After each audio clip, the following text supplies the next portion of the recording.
பாவம் நிறைமதி எப்படியோ பிள்ளைங்க கல்யாணத்தை நல்லபடியா முடிச்சிட்டா. ஆமாமா, பாவம் நிறையமா தான் ரொம்ப ரொம்ப கஷ்டப்பட்டுட்டு இருந்தாங்க. யார் இந்த ஆளு முறைச்சு முறைச்சு பாத்துக்கிட்டே இருக்காரு? ஹலோ, யாரு நீங்க? இல்லைங்க, சாப்பாடு வந்து இங்க போடுறாங்க. என்னமோ திருட்டு கல்யாணத்துக்கு வந்த மாதிரி இந்த மொழி முழிக்கிறீங்க. திருட்டு கல்யாணமா? உண்மைய சொல்லுங்க, யாருனே தெரியாத கல்யாணத்துக்கு தானே வந்திருக்கீங்க. உங்க மொழியும் சரியில்லை, உங்க மண்டையும் சரியில்லை. ஏமா நானா திருட்டு கல்யாணத்துக்கு ஒண்ணு வரலமா. வேற நீங்க போன கல்யாணத்துல ஏதோ சாப்பாடு லேட் ஆகும்னு சொல்லிட்டாங்களா? அதான் எங்க வீட்டு கல்யாணத்துக்கு சாப்பிட்டுட்டு போலான்னு வந்தீங்களா? ஏங்க அது இல்லைங்க. ஹலோ, இது யார் வீட்டு கல்யாணம்னு தெரிஞ்சா நீங்க இப்படி எல்லாம் வந்து நிக்க மாட்டீங்க. யார் வீட்டு கல்யாணம் தெரியுமா? Senior inspector of police mister Aditya Arunachalam. அது மட்டுமா, டிஎஸ்பி அருணாச்சலம் சார் வீட்டு கல்யாணம். இவ்ளோ பாதுகாப்பு இருந்தா நீ எப்படியா உள்ள வந்த? பத்திரிக்கை இல்லாமல அலோவ் பண்ணிருக்க மாட்டாங்களே. எனக்கு என்னமோ டவுட்டாவே இருக்கு. யார் இந்த பொம்பளை நம்மளுக்கே டஃப் கொடுக்குறா? ஒருவேளை அன்னைக்கு ஜனனி சொன்னாலே நம்ம அபார்ட்மெண்ட்ல சுடரமான ஒரு அம்மா இருக்காங்க, அவங்க தான் அந்த மாதிரி துருத்துருன்னு பேசுவாங்கன்னு. ஒருவேளை அந்த அம்மா தான் இந்த அம்மாவா இருக்குமோ? ஏமா, அழகா இருக்கிற பொண்ணுங்களா அறிவா இருக்க மாட்டாங்கன்னு சொல்லுவாங்க. ஆனா நீங்க அழகாவும் இருக்கீங்க, அறிவாவும் பேசுறீங்க. யோ, என்னையா சொல்ற? இல்ல, என்ன பார்த்தோன்னே நான் திருட்டு கல்யாணத்துக்கு தான் வந்திருக்கேன்னு கண்டுபிடிச்சிட்டீங்களே, அதை வச்சு சொன்னேன் உங்களுக்கு அறிவு நிறைய இருக்குன்னு. சார், அப்ப நீங்க உண்மையாவே திருட்டு கல்யாணத்துக்கு தான் வந்திருக்கீங்களா? என்ன சார் இது, இவ்ளோ வயசு ஆகுது, இப்படி எல்லாம் பண்ணலாமா? ஏய், என்ன அப்படி அவர் தப்பா பண்ணிட்டாரு? நீ எதுக்கு அவரை திட்டுற? எதுக்கு திட்டுறியா? இவ்ளோ நேரம் கழுவி கழுவி ஊத்திட்டு இருந்த. அது முன்னாடி சொன்னேன், கடைசில பாரு அவர் எவ்வளவு பாவமா இருக்காருன்னு. என்னைய பார்த்து வேற அழகா இருக்கேன் அறிவா இருக்கேன்னு சொல்லிட்டாரு. அவருக்கு ஒரு வாய் சோறு கொடுக்க மாட்டியா நீ? ஆமாமா, காலையில இருந்து பச்சை தண்ணி கூட பல்லுல படாம இருக்கேம்மா. ஒரே பசி, காலையில இருந்து சாப்பிடலையா ஒரே மயக்கமா வருது. பிபி சுகர்னு கண்ட கருமாந்திரம்லாம் என் உடம்புக்குள்ள இருக்குமா. கொஞ்சம் பார்த்து ஏதாவது சோறு போட்டு அனுப்புங்கம்மா.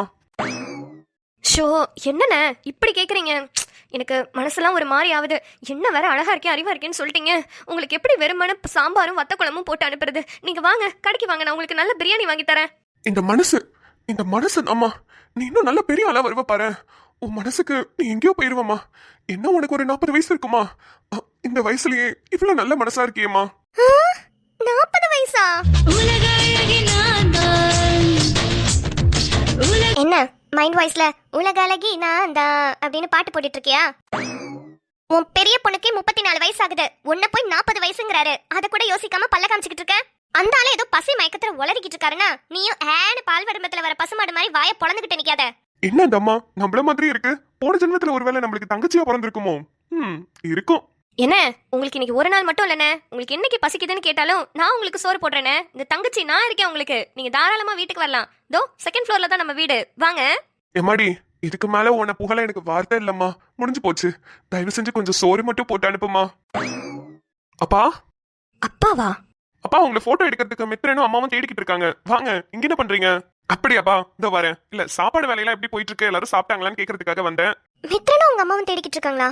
ஆதி, இவர் யாரு? இவர் யாரா? நம்ம மித்ரனோட அப்பா. இது மாப்பிள்ளையோட அப்பாவா? ஆமா சொல்றமா. ஏன் என்னாச்சு?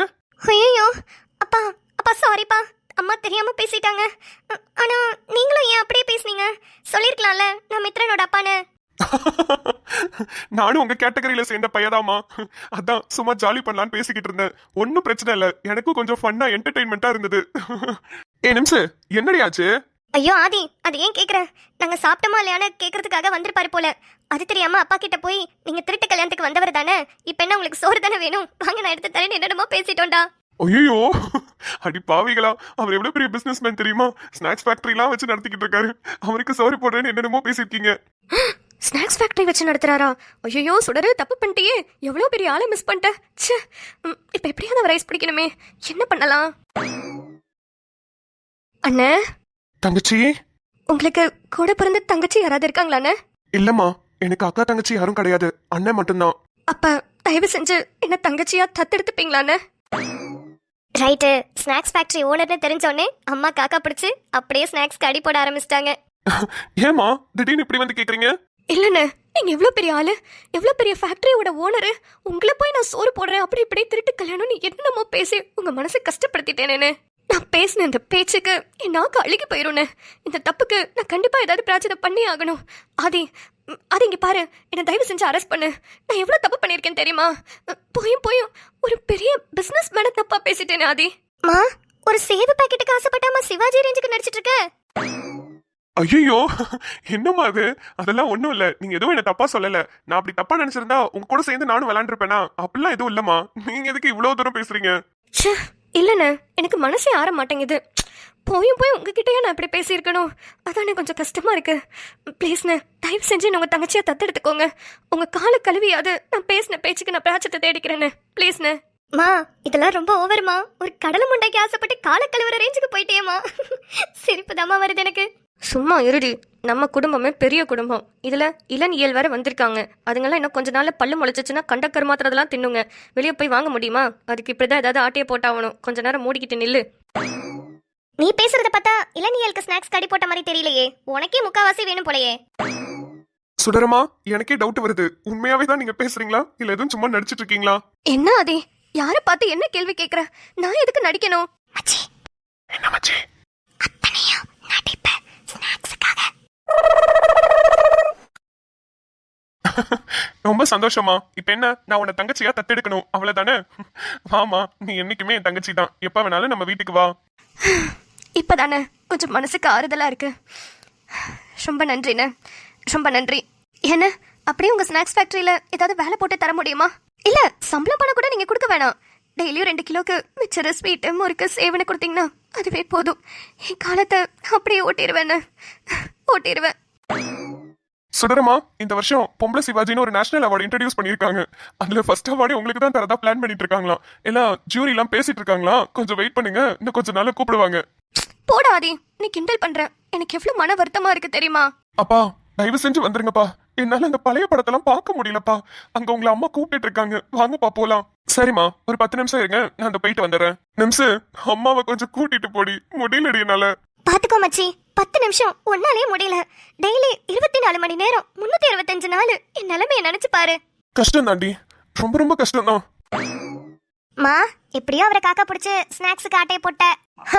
யாருக்கிட்ட? சுடரா கொக்கா? இனிமே பாரு, டெய்லியும் நம்ம வீட்ல 2 கிலோ ஸ்நாக்ஸ் வந்து இறங்குதா இல்லையான்னு மட்டும் பாரு. அண்ணா, சாய், ஜனனி, 2 பேரையும் இப்படி கல்யாண குளத்துல ஒரே மேடையில பாக்குறது எவ்வளவு சந்தோஷமா இருக்கு தெரியுமா? சின்ன வயசுல இருக்கிற ஞாபகம் எல்லாம் இப்பயும் வருது. 2 பேரும் எப்போதும் இதே மாதிரி சந்தோஷமா இருக்கணும், சரியா? என்ன மச்சான், உங்க தங்கச்சிங்க 2 பேரையும் மட்டும் சொல்றீங்க? அவங்கள கட்டிக்கிட்டு நாங்க தானே கஷ்டப்படணும். அப்ப எங்களையும் சேர்த்து வாழ்த்துங்க. சரி, மொத்தமா 4 பேரும் சேர்ந்து சந்தோஷமா இருக்கணும். அண்ணா ரொம்ப வித்தியாசமா இருக்குண்ணே. தயவு செஞ்சு பெரிய மனுஷன் மாதிரிலாம் பேசாதண்ணே. அதானே எப்போதும் போல கலாய்ச்சிக்கிட்டு எங்களை அடிச்சுக்கிட்டு அப்படியே பேசுனேன். ஏதோ ரொம்ப பெரிய மனுஷன் மாதிரி பேசிட்டு இருக்க. அட பாவிங்களா, நல்லா இருங்கன்னு வாழ்த்துனது உங்களுக்கு பெரிய மனுஷன் மாதிரி தெரியுதா? சரி, ஓகே. சரி, இப்ப என்ன பிளான்? நம்ம இப்ப எங்க போறோம்? நம்ம வீட்டுக்கு தாங்க ஃபர்ஸ்ட் கூட்டிட்டு போகணும். அதுக்கப்புறம் தான் நம்ம எல்லாரும் சேர்ந்து அவங்க வீட்டுல போய் விட்டுட்டு வரணும். அப்படியா? சரி, போட்டோஸ்லாம் எடுத்து முடிச்சதுக்கு அப்புறம் சாப்பிடுவாங்க. சாப்பிட்டுட்டு நம்ம வீட்டுக்கு போலாம். அதுக்கப்புறம் எல்லாரும் சேர்ந்து அவங்க வீட்டுல போய் விடுறோம். அவங்க வீட்டுல போய் விடுறோமா? விட்டுட்டுனா விடுறோம், அவ்வளவுதான். அப்ப விட்டுட்டு நீங்க கிளம்பிடுவீங்க, அப்படிதானே? விட்டுட்டு கண்டிப்பா எங்க கூட தானே நீங்க இருக்கணும். சரிம்மா, நான் எங்கேயும் போல, உங்க கூட தான் இருப்பேன், ஓகேவா? அப்போ நைட்டு எங்க கூட தான் நீ ஸ்டே பண்ணணும், சரியா? சரி. ஜனனிக்கு மட்டும் தலையாட்டுற, அப்ப எனக்கு? சாய், உனக்காவது சூர்யாவை முன்னாடியே தெரியும். உனக்கு லவ் மேரேஜ். ஆனா ஜனனிக்கு ஃபுல்லி அரேஞ்ச் மேரேஜ். அவளுக்கு தான் எல்லாமே புதுசா இருக்கும். அவளுக்கு சப்போர்ட்டா நான் அவங்க வீட்டுல போயிருக்கேன். உனக்கு தான் சூர்யா இருக்காருல்ல, அவரை பார்த்துப்பாரு. தெரியும். சின்ன வயசுல இருந்தே உனக்கு ஜனனி மேலதான் பாசம் அதிகம். எப்போதுமே என்கிட்ட நல்லா பேசுறத விட ஜனனி கிட்ட தான் நல்லா பேசுவ. ஏன்னா அவளைதானே நீ தூக்கி வளர்த்த. நான் குழந்தைய பிறக்கும் போதெல்லாம் நீயும் கொஞ்சம் சின்ன வயசுல தானே இருந்த. தோ ஆரம்பிச்சுட்டா. ஏய், சாவடிச்சிருவேன் உன்னை. சரி, ஒருவேளை எனக்கு சூர்யாவை முன்னாடி தெரியாதுன்னே வச்சுக்கோ. எனக்கும் ஃபுல்லி அரேஞ்ச்டு மேரேஜ்னா நீ எங்க போயிருப்ப? நான் எங்கேயும் அனுப்பல. என் புருஷன் என் கூட தான் இருப்பாரு. நாங்க எங்க வீட்டுக்கு போறோம். எப்பா சாமி, என்னப்பா என் புருஷனை போட்டு எல்லாம் இப்படி பிச்சுக்கிட்டு இருக்கீங்க? தயவு செஞ்சு உங்க புருஷனை நீங்களே கூட்டிட்டு போங்க. இன்னும் கொஞ்ச நேரம் விட்டீங்க, 2ஆ கட் பண்ணி தலை எனக்கு காலு உனக்குன்னு பிரிச்சுப்பாங்க போல. ஆமாண்ணே, நீங்க சொல்றது 100க்கு 100 உண்மை. ஏங்க வாங்க, உங்களை 2ஆ பிரிக்கிறதுக்குள்ள நான் உங்களை காப்பாத்தி கூட்டிட்டு போயிடுறேன். ஏய், என்ன என் தங்கச்சிங்களை ரொம்ப தான் ஓட்டுறீங்க? அவங்க கிடைக்கிறாங்க, நீ வாண்ண நம்ம வீட்டுக்கு போலாம். எது? மறுபடியும் முதல்ல இருந்தா? ஆத்தாடி, நான் வரலப்பா சாமி. நிலா, எஸ்கேப். ஷப்பா, ஒரு கல்யாணத்தை ஒன்னும் இல்ல, 2 கல்யாணத்தை முடிக்கிறதுக்குள்ள டயர்ட் ஆகுதுப்பா. என்னடி, என்னமோ எல்லாத்தையும் நீ தான் எடுத்துக்கிட்டி செஞ்சவ மாதிரி இவ்வளவு டயர்டா இருக்க? மாமா 2 நாளா ஒரு பொட்டு தூக்கம் இல்ல தெரியுமா? ஃபுல்லா முழிச்சிருந்து ஒரே ஆட்டம். நாளைக்கு காலேஜ் நினைச்சா அதை விட பயமா இருக்கு. காலேஜ் போறியா? ஏய் லீவ் போடுறா. போ மாமா, நாளைக்கு முக்கியமான டாபிக் எடுக்கறாங்க, நான் போயே ஆகணும். ஷோ, இந்த சின்ன பிள்ளையெல்லாம் கல்யாணம் பண்ணா இதான் பிரச்சனை. போய் ஆகணும் வந்தாகணும்னு. ஒரு டாபிக் தானே, அடுத்த நாள் போய் உன் ஃப்ரெண்ட்ஸ் கிட்ட கேட்டுக்கோயேன். எவளுமே நல்லா படிக்க மாட்டாளுங்க மாமா. எனக்கு அவளுக்கு சொல்றது புரியவும் புரியாது. நாங்க போனேன்னு வச்சுக்கோயேன், மேம் சொல்ல சொல்ல எனக்கு என்னெல்லாம் டவுட் இருக்கோ அது எல்லாத்தையும் அப்பவே கேட்டிருப்பேன். ஆன் தி ஸ்பாட்ல எனக்கு அங்க படிக்கிறது மட்டும்தான் ஞாபகம் இருக்கும். வீட்டுக்கு வந்து நான் என்னைக்காவது பெருசா படிச்சு நீ பாத்திருக்கியா? அப்பவே எல்லாத்தையுமே மண்டையில ஏத்திப்பேன். ஏண்டி எனக்கு மட்டும் இப்படி படிப்பாளி பொண்டாட்டியா வந்து அமைஞ்சிருக்க? ஷூ கடவுளே, அப்படியே ஆப்போசிட்டா இருக்க. அண்ணனுக்கு நீ கல்யாணம் ஆயிருக்கு, சரி அங்க போய் இருந்து கூட மாட எல்லாருக்கும் ஹெல்ப் பண்ணுவோம். அப்படிலாம் இல்ல, பொசுக்குன்னு காலேஜ் கூடிடுறது. அதெல்லாம் சொல்லவே வேணாம், அவனே பாத்துப்பான். என்னைய கேட்டா சாயக்காவை லவ் பண்ணா, அவனே தானே லவ் பண்ணா. அப்ப அவனே கல்யாணம் பண்ணிக்கிட்டு அவனே சந்தோஷமா குடும்பத்தை நடத்தட்டும். நம்ம தான் மாமா இப்படி எல்லாம் யோசிச்சுட்டு இருக்கோம், அவங்களுக்கு போய் ஹெல்ப் பண்ணும், அப்படி பண்ணும், இப்படி பண்ணோன்னு. ஆனா அவங்க மனசுக்குள்ள யாருமே இல்லாத இடத்துல நம்ம 2 பேர் மட்டும் தனியா இருக்கணும்னு தோணிக்கிட்டு இருக்கோம். என்ன வாண்டு இப்படி சொல்ற? ஒருவேளை நீயும் கல்யாணம் ஆன அடுத்த நாள் இப்படித்தான் நினைச்சியோ? சேச்சே, நான் இப்படி நினைக்கல மாமா. யாருமே இருக்க கூடாது, நம்மளும் இந்த இடத்துல இருக்க கூடாதுன்னு நினைச்சேன். கடைசியில என் கிறகம் எல்லாரும் நம்ம 2 பேரையும் விட்டுட்டு போயிட்டாங்க. அதானே பார்த்தேன். அப்ப உங்க அருமை தெரியாம போயிருச்சு, அதனால அப்படி நினைச்சேன். இப்பதான் யாருமா பெருமாள் தெரிஞ்சிருச்சு. இப்ப எப்படி நினைக்கிறீங்க? இப்பெல்லாம் வேற மாதிரி தான் நினைப்பேன். வேற மாதிரினா? வேற மாதிரி. ஹோ, அந்த மாதிரி. ஆமா. சரி ஓகே, வா நம்ம 2 பேரும் வண்டியில ஒரு ரவுண்ட்ஸ் போலாம். இவங்க எல்லாரும் கிளம்பட்டும். அப்புறம் ஜனனி வீட்டுக்கு போயிட்டு அப்படியே சூர்யா வீட்டுக்கு போயிட்டு அப்புறம் நம்ம வீட்டுக்கு போயிடலாம். ஓகே மாமா, எங்க போறோம்? சும்மா மழை பெய்யுற மாதிரி இருக்குல்ல, ஜாலியா போயிட்டு வரலாம். சரி மாமா. இவன்டா அது என்னடா ஸ்டேஷன்ல இருந்து கால் பண்றீங்க? ஸ்டேஷன்ல இருந்து கால் பண்ணாலே பக்கு பக்குங்குதே. ஹலோ மணியண்ணா. ஆதி சார் எங்க இருக்கீங்க? அண்ணன் நான் மண்டபத்துல தான் இருக்கேன். என்னாச்சு, ஏன் இவ்வளவு பதட்டமா பேசுறீங்க? இல்ல சார், ராம் இங்க ரொம்ப பிரச்சனை பண்ணிக்கிட்டு இருக்காரு. கொஞ்சம் சீக்கிரம் வர முடியுமா? சாய் கண்ணு, என்னம்மா ஏன் சோகமா இருக்க? ஏன் சோகமா இருக்கியா? என்னம்மா, நான் உன்னை விட்டு போறேன். உனக்கு வருத்தமாவே இல்லையா? வருத்தத்தை விட சந்தோஷம் அதிகமா இருக்குமா. உன்னை இந்த கோலத்துல பாத்திர மாட்டோமான்னு எத்தனை நாள் எங்க இருக்கேன்னு தெரியுமா? எனக்கு இப்பதான் மனசு நிறைவா இருக்கு. எங்க உன்னை இந்த மாதிரி பாத்திர மாட்டோமான்னு எத்தனை நாள் ஏங்கி இருக்கேன்னு தெரியுமா? இந்த நிமிஷம் நான் கண்ணை மூடுனா கூட சந்தோஷமா போய் சேருவேன். ஏமா இப்படி எல்லாம் பேசுற? உனக்கு தெரியாது சாய், ஒரு அம்மாவா இருந்து பார்த்தாதான் அதனோட வேதனை தெரியும். அப்பாவும் இல்ல அம்மாவும் உன்னை எதுவுமே பண்ணாம விட்டுட்டு போயிட்டனா எப்படி நீ தனியா சமாளிச்சிருப்ப? ஏமா எதுக்கு இந்த வார்த்தையெல்லாம் பேசிக்கிட்டு இருக்க? பேசாம இரு. நீ என்னை விட்டுட்டு போறன்ற வருத்தத்தை விட நீ ஒரு நல்ல வாழ்க்கையை அமைச்சுக்கிட்டு நல்ல வாழ போறன்றத பாக்குறதுல சந்தோஷத்துல தாண்டி இருக்கேன் நானு. சூர்யா, எனக்கு அந்த சந்தோஷத்தை கொடுப்பீங்களாப்பா? அம்மா, உங்க பொண்ணு உங்க வீட்டுல இருந்ததை விட என்னோட மனைவியா என் கூட ரொம்ப சந்தோஷமா இருப்பா. நான் அவளை நல்லா பாத்துக்குவேமா. போதும்பா, இது போதும். இதுக்கு மேல எனக்கு எதுவும் வேண்டாம். எனக்கு ரொம்ப ரொம்ப சந்தோஷம். சாய், என்ன நடந்தாலும் பொறுமையா நிதானமா சமாளிக்கணுமா? எல்லாத்துக்கும் கோவப்பட்டு கத்தக்கூடாது, சரியா? கோவப்பட்டு கத்தாத நீ சாய் கிட்ட சொல்றியா? சாய் கோவப்பட்டு நீ என்னைக்கு பார்த்த? அம்மா, நீயும் என் கூட வந்துருமா? இல்லம்மா, அதெல்லாம் நல்லா இருக்காது. அம்மா, சாய் சொல்றது கரெக்ட் தான். நீங்க மட்டும் தனியா எப்படி இருப்பீங்க? வாங்கம்மா, எங்க கூட வாங்க. வரேன்பா, ஆனா இப்ப இல்ல. கொஞ்ச நாள் நீங்க நல்லா தனியா என்ஜாய் பண்ணுங்க, அப்புறமா நான் வரேன். அம்மா, சின்ன வயசுல இருந்தே என்னால மனசளவுலயும் சரி உடம்பளவுலயும் சரி நீ ரொம்ப கஷ்டப்பட்டிருக்கம்மா. உன்னை ராணி மாதிரி உட்கார வச்சு நான் பாத்துக்கணும்னு நினைக்கிறேன். எனக்கு அந்த பாக்கியத்தை கொடுமா ப்ளீஸ். நீ ஏன் பொண்ணடி, உனக்காக கஷ்டப்படாம நான் வேற யாருக்காக கஷ்டப்பட போறேன் சொல்லு? ஒன்னும் இல்ல, நீ போயிட்டு வா. நான் ஒரு நாள் வரேன், கண்டிப்பா உங்க வீட்டுக்கு நான் வருவேன். பெரியமா, அம்மாவை நல்லா பாத்துக்கோங்க பெரியமா. என்னடா சாய்க்குட்டி, இதெல்லாம் நீ சொல்லணுமா? அதெல்லாம் அம்மாவை நான் நல்லா பாத்துக்கிறேன், நீ பத்திரமா போயிட்டு வா. சூர்யா, எங்க அண்ணன் எல்லாரும் உன்னை நல்லா பாத்துக்குவாங்க. ஏதாவது சேட்டை பண்ணானா சொல்லு, வாயிலே சூடு வைக்கிறேன். ஓஹோ, இப்ப எனக்கு சப்போர்ட் பண்ணாம உங்க பொண்ணுக்கு சப்போர்ட் பண்ண ஆரம்பிச்சிட்டீங்களா அத்தை? டேய், என் சப்போர்ட் எப்போதும் என் பொண்ணுக்கு தான். போடா. சாய், நீ பத்திரமா வீட்டுக்கு போமா. பெரியமா உன் கூட வருவாங்க. நான் ஜனனியை கொண்டு போய் வீட்டுல விட்டுட்டு அப்புறம் உங்க வீட்டுக்கு வரேன், ஓகேவா? சரிம்மா. அம்மா, போயிட்டு வரோம். அப்புறம் நீங்க வீட்டுக்கு வரத பத்தி கொஞ்சம் யோசிங்க. அங்கே இருந்துட்டீங்கன்னா நாங்களும் நிம்மதியா இருப்போம். சரிப்பா, அது அப்புறம் பாத்துக்கலாம். நீங்க ஃபர்ஸ்ட் சீக்கிரம் கிளம்புங்க. நல்ல நேரம் முடியறதுக்குள்ள அங்க வீட்டுல போயிட்டு உள்ள போகணும். அதான் பெரியமா வராங்களா ஆரத்தி எடுக்க. நான் ஜனனி வீட்டுக்கு போயிட்டு அப்படியே அங்க வரேன். சரிம்மா. சரி, போய் கார்ல ஏறுமா. போயிட்டு வரேன். போயிட்டு வா கண்ணு, சந்தோஷமா போயிட்டு வா. பெரியம்மா, போயிட்டு வரேன் பெரியம்மா. நானும் தாண்டி வரேன், என்னை விட்டுட்டு போயிடாதீங்க. வாங்க போலாம். பெரியப்பா எங்க பெரியம்மா? அவர்கிட்ட சொல்லவே இல்லை. அவர் ஆளுக்கு முன்னாடி அங்க போயிட்டாரு, வீட்டுல தான் இருக்காரு. வா நம்மளும் போவோம். சரிம்மா, நான் போய் ஜனனி கிட்ட சொல்லிட்டு வரேன். சரிம்மா, போய் சொல்லிட்டு நீ கிளம்பு. சாய், வாமா. ஜனனி அங்கதான் நிக்கிறா. அவகிட்டயும் மித்ரன் கிட்டயும் சொல்லிட்டு கிளம்பலாம். சரிம்மா, நான் போயிட்டு வரேன். நிறை, இவ்வளோ நாள் நம்ம ரொம்ப கஷ்டப்பட்டிருப்போம். அதுலயும் நீ சாய் அப்படி பாத்திர மாட்டியான்னு எவ்வளோ தூரத்துக்கு ஏங்கிட்டு இருந்த. இன்னைக்கு உன் கனவெல்லாம் நிறைவாயிடுச்சு நிறை. உண்மைதாங்க்கா, நான் என் பொண்ணை எப்படி வளர்க்க போறேன்னு ரொம்ப கஷ்டப்பட்டுக்கிட்டு இருந்தேன். ஆனா எப்படியோ திக்கி தடு மாதிரி வளர்த்து அவளை நல்லா படிக்க வச்சு அவ இப்போ ஒரு நல்ல வேலையிலயும் இருக்கா. இப்போ கல்யாணமும் ஆயிடுச்சு. எத்தனை பேர் அந்த நிலைமையில நான் இருக்கும்போது என்னை கேலி பண்ணி கிண்டல் பண்ணி சிரிச்சிருப்பாங்க. எல்லாருக்கும் மத்தியிலையும் என் பொண்ணை நான் வளர்த்துட்டேன்னு எனக்கு ரொம்ப பெருமையா இருக்குக்கா. உண்மைதான் நிறை.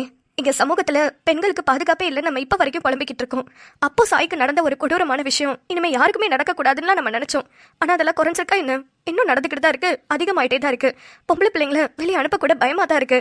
ஆனா ஒருவேளை அப்படி நடந்துருச்சுன்னா எப்படி எல்லாரையும் ஃபேஸ் பண்ணி அந்த குழந்தைய நம்ம வளர்த்து பெரியாளாக்கி படிக்க வச்சு கல்யாணம் வரைக்கும் கொண்டு போகணுங்கிறது ஒன்றை பார்த்து தான் கத்துக்கணும். நீ ஒரு வழிகாட்டியா நிறைய தாய்மார்களுக்கு இருக்கிற நிறை. நாம செம்மையா வாழ்ந்து காட்டுறது தான் நம்ம வாழவே கூடாதுன்னு நினைக்கிறவங்களுக்கு நாம கொடுக்குற பெரிய தண்டனை. ராமா ஏன் தெரியல சார். அவருக்கும் சீதாக்கும் ரொம்ப பெரிய சண்டை வந்துருச்சு. நாங்க எவ்வளவோ போராடிக்கிட்டு இருந்தோம் சேர்த்து வைக்கிறதுக்கு. ஆனா 2 பேரும் ரொம்ப சண்டை போட்டுக்கிட்டாங்க. இப்போ ராம் நான் வெளியே போயே ஆகணும்னு சண்டை போடுறாரு சார். என்ன நினைச்சிட்டு இருக்காங்க அவங்க 2 பேரும் மனசுல? போனா போதுன்னு விட்டா ரொம்ப ஓவரா தான் பண்ணிட்டு இருக்காங்க. அவர் அவ்வளவு தூரம் கெஞ்சி கேட்டதுனால மட்டும்தான் நான் அவரை உள்ள சீதா கூட இருக்கிறதுக்கு அனுமதி கொடுத்தேன். இவர் என்ன இவ்வளவு ஓவரா பண்றாரு? இவங்க கேஸ பார்த்து விசாரிச்சு என் பொண்டாட்டிட்ட கூட ஒரு 5 நிமிஷம் நிம்மதியா பேச முடியல. என்னதான் நினைச்சிட்டு இருக்கீங்க எல்லாரும்? மாமா பொறுமையா பேசுங்க. பக்கத்துல இருக்காரா? கோவமா பேசிட்டு அப்படியே உட்கார்ந்து இருக்காரு சார். எரிச்சல் தான் வருது. என் தங்கச்சிங்க 2 பேருக்கு கல்யாணம், அதுல கூட என்னால நிம்மதியா இருக்க முடியல. மாமா என்ன? I love you. சொல்லு மாமா, எனக்கும் சொல்லு. இரு 2 மினிட்ஸ். இப்பவே சொல்லு. மணினா நான் ஒரு half an hourல வரேன். ராம கொஞ்சம் அமைதியா இருக்க சொல்லுங்க, நான் வந்து பாத்துக்கிறேன். சரிங்க சார். சே கட்டுப்பா இருக்கு. ஏன்டா அந்த போலீஸ் வேலைக்கு சேர்ந்தோன்னு இருக்கு. பேசாம காலையில 9 to 5 ஜாபுக்கு போயிட்டு வந்திருந்தா கூட நிம்மதியா இருப்ப போல. மனுஷனை ஒரு நிமிஷம் நிம்மதியா இருக்க விட மாட்டாங்க. மாமா நான் கேட்டதுக்கு பதில் சொல்லு. உனக்கு என்னடி நீ வேற நோயின்னு? ஐ லவ் யூ மாமா. எல்லாம் பேசாம போனிலா? சொல்ல மாட்டல? சரி ஓகே வேண்டாம். நான் தான் உன்னை ரொம்ப லவ் பண்றேன், நீ என்ன லவ்வே பண்ணல. ஆமா சொன்னாங்க நான் உன்னை லவ்வே பண்ணலன்னு. நீ என்ன லவ் பண்றதை விட நான் தாண்டி உன்னை ரொம்ப அதிகமா லவ் பண்றேன். அப்ப சொல்லு. என்ன சொல்லு. லவ் யூ போதுமா? இப்படி குரங்கு மாதிரிலாம் மூஞ்ச வச்சுக்கிட்டு லவ் யூ சொன்னீங்கன்னா மூக்குல குத்திடுவேன். ஒழுங்கா சொல்லு. Love you. இப்ப எப்படி இருக்கு மூஞ்சி? நல்லா பளிச்சுன்னு பளபளன்னு சபினாவை போட்டு கழுவுன பாத்திரம் மாதிரி இருக்குல்ல? அப்ப இதுக்கு முன்னாடி அடி பிடிச்சு போன பால் பாத்திரம் மாதிரி இருந்துச்சு. அடி பாவி. சரி இப்ப என்ன பண்றது? நீ அப்பா கூட வீட்டுக்கு போறியா நிலா? ஓகே மாமா, நான் வீட்டுக்கு போறேன். அங்க போய் சடங்கு சம்பிரதாயம் எல்லாம் பண்ணணும்ல, பால் வாழைப்பழம் எல்லாம் கொடுக்கணும். அதெல்லாம் நான் போய் ரெடி பண்றேன். அத்தை போறாங்க, அத்தை கூட நான் போய்க்கிறேன். நீங்க? ஸ்டேஷன் தான் நிலா போகணும். ஆனா இப்படி வா போறது. நீ சாவிய கொடு, நான் வீட்டுல போய் யூனிஃபார்ம் மாத்திட்டு அப்படியே ஸ்டேஷன் கிளம்புறேன். சரி மாமா போங்க. ஆனா சாவி நிம்ஸ் வீட்டுல கொடுத்துறேன், நீ வாங்கிக்கோ. சரி மாமா. அப்போ நான் அப்பா இப்ப கிளம்புறாங்க, நான் உங்க கூட கிளம்பட்டா? சரிடாமா. அப்படி யாராவது ஏதாவது கேட்டாங்கன்னா சொல்லி சமாளிச்சிருந்தேன். ஓகே மாமா நான் பாத்துக்கிறேன். ஆனா நீ டென்ஷன் இல்லாம போகணும். ஃப்ரீயா போ என்ன? சரிடா. மாமா அப்புறம் ஒரு ரெக்வெஸ்ட். உனக்கு பிடிக்காதுதான், இருந்தாலும் கேக்குறேன். என்னடா? இல்ல கோவமா போற, வண்டியில வர போற, ஸ்டேஷனுக்கு போயிட்டு எனக்கு ஒரு ஃபோன் மட்டும் பண்ணி சொல்றியா நீ ஸ்டேஷன் ரீச் ஆயிட்டேன்னு? என்னால சொல்ல முடியாது, ஆனா மணியனை விட்டு சொல்றேன். ஓகேவா? யாரோ ஒருத்தர் சொன்னா போதும். இல்லனா மைண்ட் ஃபுல்லா உன்னையே நினைச்சிட்டு இருப்பேன். அதான். புரியுதுடாமா. ஸ்டேஷன் ரீச் ஆயிட்டு நானே உனக்கு ஃபோன் பண்றேன். ஓகே மாமா. சரி நீ கிளம்பு, நானும் போயிட்டு வரேன். ஓகேடா பை. பை மாமா. சாரி நிலா, உன்னை நிறைய இடத்துல நான் டிசப்பாயிண்ட் பண்ணிட்டே இருக்கேன். பண்றேன்னு சொல்ற விஷயம் எதுவுமே என்னால பண்ணவே முடியல. எனக்கே கஷ்டமா இருக்கு. இதெல்லாம் எப்பதான் முடிய போகுதோ தெரியல.